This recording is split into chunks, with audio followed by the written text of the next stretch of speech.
Allahu akbar. Da matacce Allah wani fata lakin hida rayayye, haka zalika da rayayye Allah ke hida matacce. Wannan aya ce ta alkur'ani. Yan uwa musulmai, zan ba ku wani karamin labari, wata gunto kisa ce amma wadda tana ɗauke da darasi mai muhimmanci. An taɓa samun wani mutum wanda shi aikin shi duka da yake kullum da dare ke fita aiki, amma Allah subhanahu ta'ala ya azarta shi da ɗan yaro, ɗan namiji guda, wanda kullum in ya je yakan kama yaron nan kaya daban-daban. Yaron nan tun yana ƙarami baban shi bai taɓa yanke da kama duk abin da ya bukata ba. Sai wata rana Allah subhanahu ta'ala da ikon shi da yaron ya fara wayo, ya ɗan fara wayo haka, in ce muku ya samu shekara 8, sai yaron ya fara tambayar baban shi ya ce, baba kullum kana zuwa aiki da dare, ina ne wajen aikinka, ka kai ni wajen aikinka. Ya ce ma ɗan shi, a'a ɗana, kai dai kai haƙuri, ka bar haka ƙara girma ka ƙarin wayo, bari in lokaci ya yi ni da kaina zan gwada maka hanyar. A kwana a tashi yaron da ya kai shekara 10, duk abin da ya buƙaci da baban shi sai baban shi ya biya mai wannan buƙatar.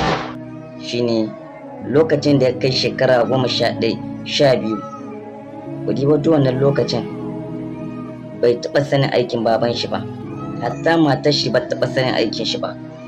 Ta san dai na hita aikin dare ba, shekaru da shekaru yana jisimilan aikin shi.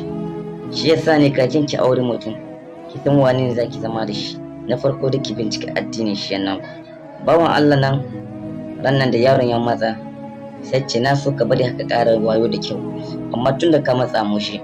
Sun kama hanya sun tahi, yaron ɗan ƙarami in ce muku shekara 11, shekara 10 zuwa shekara 11. Lokacin da sun kaso wani wuri sai yaron ya ga doguwar katanga ba, sai ga baban shi ya hau saman gina yana tsaye na kallon baban shi ba. Sai baban shi zai sauka kasacin wannan gidan ta wancan bangaren, sai ce mashi, ya ce ma ɗan kakin sabga, da ka ga wani mutum yana zoke shikenan sai ka taɓa kai mani alamu wanda zan ganewa wani yana zoke. Sai yaron ya ce mai to. Lokacin ya ɗira cikin gidan can, sai yaro ya mai samata, yaro ya mai alamu, sai ma zai zabura ya tako saman gina, sai ce wani ya zoke ne, sai ce mishi ya ce ina ki wani, sai ce Allahu akbar. Daga nan saman ginan nan uban yana tsaye ya hushi da kuka. Lokacin nan ya sabko ya duro ma yaron, yana kuka yana hawaye, wai dan shi mai wa'azi kai tsaye. Ya ce, baba duk lokacin ga kayan da kake kama ni, ashe aikin ka shine sarta, kakan zuwa ka ɗauko kayan wani ka zo ka ci da mu da shi. Karamin yaro, Allah ke yadda matacce daga mai rai, haka Allah ke yadda mai rai daga matacce. Uban yana kuka, yaron ya ce ma ashe haka kake. Ya ce ma ɗana mu koma gida.